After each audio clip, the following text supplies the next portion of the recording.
আসুন একটা গল্প বলি। গল্পটা তেমন কিছু নয়, আবার অনেক কিছু।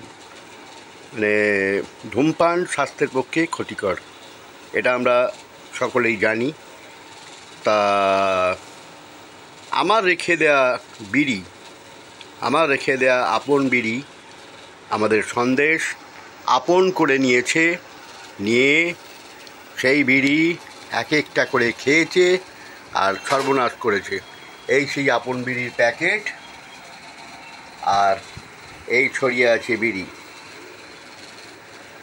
এই পরস্পর বিড়ি ছড়িয়ে আছে।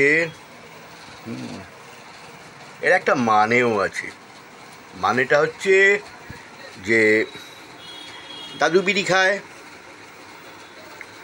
তা আমি খেয়ে দেখবো না কেন?